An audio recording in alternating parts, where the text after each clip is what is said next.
Prime debate में आपका स्वागत है। आज के दौर में शादी एक संस्था के तौर पर असफल होती नजर आ रही है। तलाक होना आम बात हो रही है।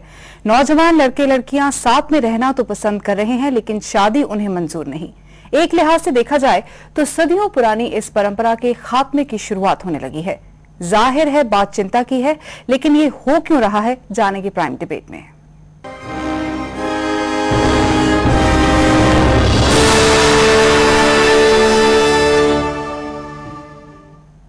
हमारे देश में तलाक के मामले बढ़ रहे हैं। हालांकि विदेशों के मुकाबले ये बहुत कम है, लेकिन तलाकशुदा लोगों की ये बढ़ती तादाद जवाब कम, सवाल ज्यादा उठाती है।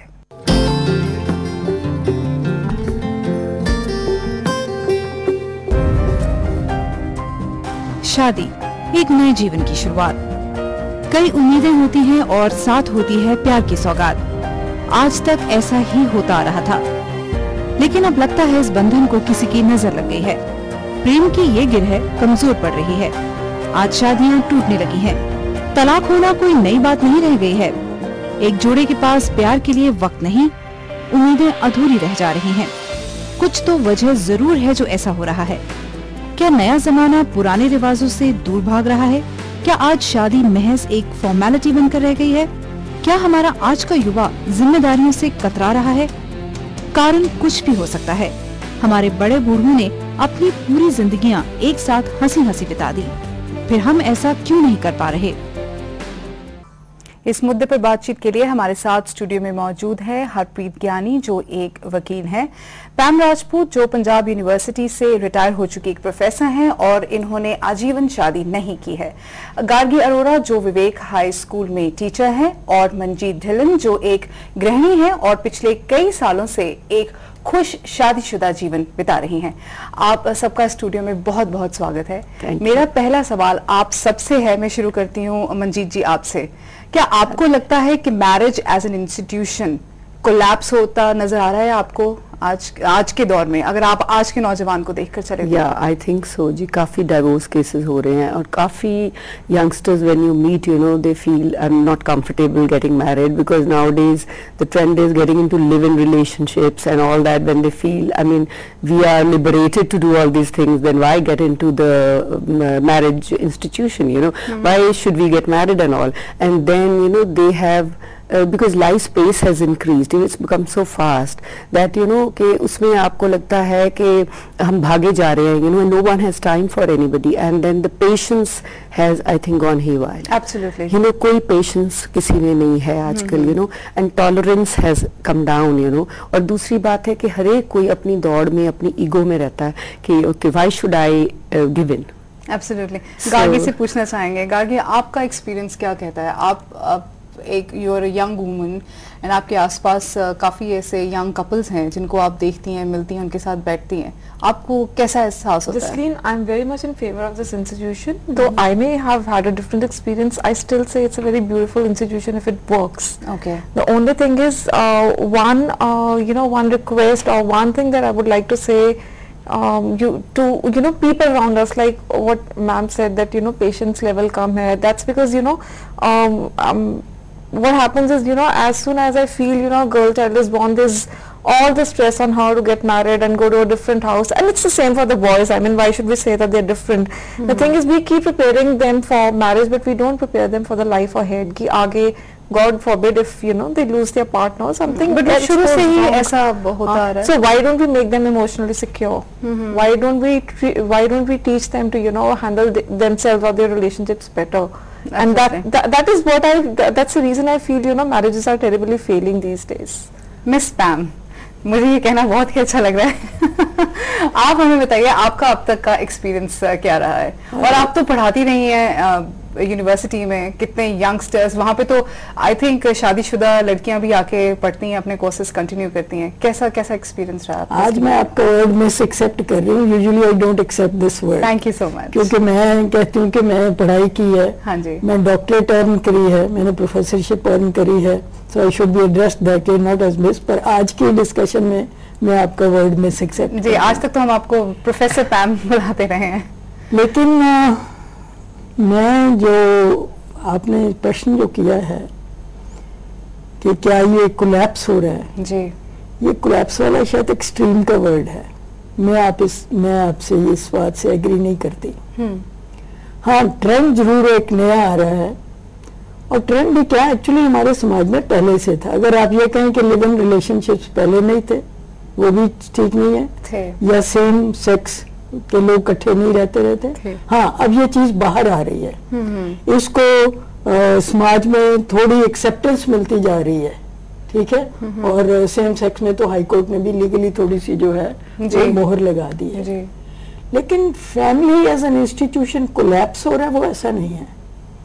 जस्ट क्योंकि थोड़ा सा डिवोर्स के केसेस आने शुरू हो गए, और डिवोर्स के केसेस आने से हमें उल्टा उनको पॉजिटिव देखना चाहिए कि हमारी अब लड़कियां सफर नहीं कर रही हैं, ठीक है। कि अगर नहीं मैरिज ठीक बैठ रही तो वो जिसको डिवोर्स को बहुत एक बुरा मान करके, स्टिग्मा मान करके तो घुटन में ही लड़की रहती थी, तो अब वो घुटन में नहीं रहती है, तो इससे अच्छा है कि वो अपनी जिंदगी जिए, तो उसने डिवोर्स का जो है रास्ता अपना लिया। मैम, आप सिंगल हैं बाय चॉइस? मैं सिंगल हूँ। आपने ये डिसीजन कैसे लिया, कि क्या था आपके मन में उस वक्त जब आपने ये डिसीजन लिया? ऐसा है कि मैंने ये डिसीजन वैसे फ्रैंकली स्पीकिंग तो I took my life as it came. Okay, कोई ये नहीं कि मैंने बंदिश में ये लिया हो कि मैंने प्रण कर लिया था कि मैं शादी नहीं करनी जी। And if in lighter way if I can so, मैं अभी भी ये कहती हूँ कि अगर मेरा 80 साल में भी दिल किया शादी करने को तो मैं करूँगा।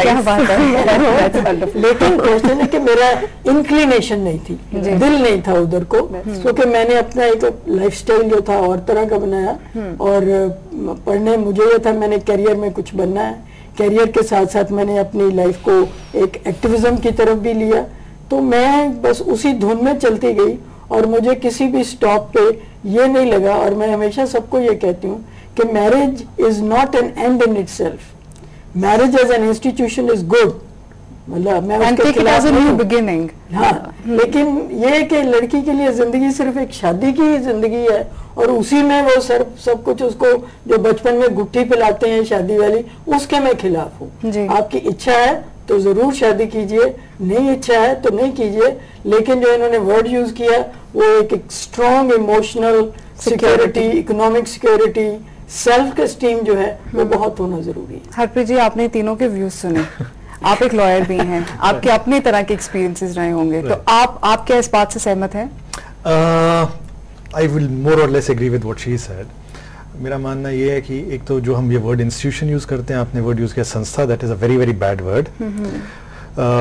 First day of law college Hindu law की क्लास में हमें बताया गया कि एज पर Hindu law marriage is not a contract, it's a sacrament, it's a रिश्ता, it's not an institution. Institution is like a club or is like a school or like a company. Now we are treating marriage like an institution, that is part of the problem. Okay. The other problem is that the law earlier did not permit divorces. Till 1950s in India, Hindu law में divorce की provision कोई नहीं थे. It's only the law changed in the 1950s and for the first time we said divorce is possible. Okay. Right? And still इतने ज़्यादा divorces नहीं थे. But is that saying कि जी पहले लोग बहुत खुश रहते थे आपस में, या क्या लोग जो उनसे से हमेशा ही खुश थे and it's only law change करने पे? So what changed? The only thing that changed is that हमने लोगों को कहना शुरू किया, now you are in a position कि अगर आपको बहुत घुटन महसूस हो रही है, and you know it's not only the women. Giving them options. No, it's not only the women who can feel suffocated, it's also the men at times. We have to be fair. Right, absolutely. It's people, you know. It's people. It's both partners. Right, you know, they might feel कि यहाँ पे we are not happy, we are not satisfied. So we told them कि there is a way out. Right. That was there. But now the law has become so skewed and we have knee-jerk reactions. अच्छा ऐसे हो गया, चलो नया कानून बना देते हैं, चलो कानून चेंज कर देते हैं, which has made it in a situation where divorces are more painful than pleasant. A divorce should be, दो लोगों ने कहा शादी हो गई है, हम आपस में नहीं रह सकते. Let us part. Let us part. Right. You know, you have friends. Yeah. You can't get along with a friend. Right. You say, all right, दोस्ती खत्म कर देते हैं, कोई बड़ी बात नहीं. We are not that heavily invested in this friendship, so we can part. So let's move on. Let's move on. Yeah. In a marriage, if two people say we are not invested enough in this marriage, and it's easy for us to separate, Right. then the law says fight. Okay. And lawyers tell them please fight, accuse each other, kill each other, and only then we will let you separate. But this issue is not handled with sensitivity in the law courtroom. forces you to be insensitive, and lawyers tell you how to be insensitive, and there are That's the And then third- there's a blame game. There Then is. there are like false cases on each other. the law expects you to blame the other. There are many grounds available to get a divorce. Only one is where you can say mutually, well, we are parting. Otherwise, you have to blame the other person. Right. Otherwise, you don't get a divorce. Ma'am अक्सर ऐसा होता है, मैंने काफी लड़कियों और लड़कों से बात की है, उन शादी का वर्ड सुनते ही सबसे पहली घंटी जो उनके दिमाग में बजती है वो डिवोर्स की बजती है कि अगर हम इस सिचुएशन पे पहुंच गए तो हमें इन चीजों के थ्रू जाना पड़ेगा, तो इससे बेहतर है कि हम अभी शादी ना करें. हो सकता है कि हम एक सर्टन मैच्योर स्टेज पे पहुंच जाए, या you are in your late 30s और you are in your early 40s, may be तब हम सोच सकते हैं कि हाँ हम शादी करें. तब तक दोनों जो लोग होंगे वो इतने मैच्योर होंगे कि उस चीज को हैंडल कर सकें. ऐसा क्यों? अभी तो हम डिवोर्स की ही बात कर रहे हैं, बट काफी लोग आजकल शादी तक पहुंचते ही नहीं है, करना ही नहीं चाहते हैं. आपका तो it's like by choice, you had many other things to do, you had your own world, right? But काफी लोगों के मन में भय है कि अगर लड़की ये कहती है कि अगर मैं इतनी पढ़ी लिखी हूँ और मेरी शादी हो जाती है तो मुझे शायद नौकरी नहीं करनी दी जाएगी, अगर मेरी नौकरी मुझे करनी दी जाएगी और अगर मेरा प्रमोशन होता है और मेरी ट्रांसफर होती है किसी और शहर में, मुझे वहां नहीं भेजा जा सकता, मे बी मेरे हस्बैंड मुझे जाने ना दें तो मेरी तरक्की में भी एक अड़चन पैदा हो सकेगी. अगर बच्चे हो जाएंगे then again I will be the only one who will be taking care of the kids, he won't help me, then again मेरे करियर में प्रॉब्लम आएगी. तो ये जो है ना एक ट्रांजिशन आ रही है, जी ये उस वजह से ज्यादा है क्योंकि एक तरफ वी आर ओपनिंग अप और हम एवेन्यूज जो हैं दोनों को मिल रहे हैं. लड़कियों को अब जरा ज्यादा, क्योंकि उतना नहीं था, अब ज्यादा मिल रहे हैं, तो इसलिए ये फियर जो आता जा रहा है. अभी हमने अपनी वैल्यूज को चेंज नहीं किया, हम उसी माइंडसेट में हैं, जी ठीक है. और दूसरी तरफ ये अपॉर्चुनिटीज आ रही हैं और चाहते भी हैं करें, तो वो इस वजह से जो कॉन्ट्रडिक्शंस जो हैं, ये जो भय का वर्ड आपने यूज किया है, ये उस वजह से भी है. लेकिन अभी भी मेजॉरिटी जो है, मैं since I have been in the university और डील करना पड़ता है, अभी भी मैं आपको ये बताऊं कि मेजॉरिटी ऑफ द गर्ल्स जो है वो शादी की ही फेवर में है, शादी की फेवर में है. और वो अलग बात है कि शादी की जो इन्होंने वर्ड सैक्रोसैंक्ट का यूज किया था, जो पहले होता था कि एक बार शादी में आप बंध गए तो बंध गए, वो जो सैंक्टिटी थी वो उतनी सैंक्टिटी नहीं रह रही है. तो एक उस रिश्ते की आई थिंक अंडरस्टैंडिंग इतनी बढ़िया नहीं है, नहीं है, उस वजह से ये सब जो है. मैं अभी हम ब्रेक में जाने वाले हैं, बहुत थोड़ा समय. मैं आपसे पूछना चाहूंगी, आपके how many kids you have? I have 2 boys. Okay, तो क्या अगर जब वो आपकी शादी की तरफ देखते हैं, the Yeah. Kind of life you have lived with your husband, क्या उनके मन में थोड़ा सा होता है कि वो बोलते हैं कि मम्मी आपके जैसे हमें नहीं लगता कि हमारी लाइफ ऐसी आगे होने वाली है, हमें आपके जैसा पार्टनर कैसे मिल सकता है? ऐसा कोई उनमें डाउट आता है जब वो बात होती है? No, actually my eldest son, he's married, and I have a daughter-in-law, I have a granddaughter. Then they are also very happy with each other. Touch wood, I mean, like they are really happy with it. And she is born and brought up in America. Okay. But she's adjusted so well here because she really loves Indian things, and she has been coming to India quite often. And then So what's the main factor in their marriage? Is it love, warmth? actually it is a completeness, I think, because they saw that in their father. And then they saw in our relationship, and we gave them a complete home, and they always used to be with us.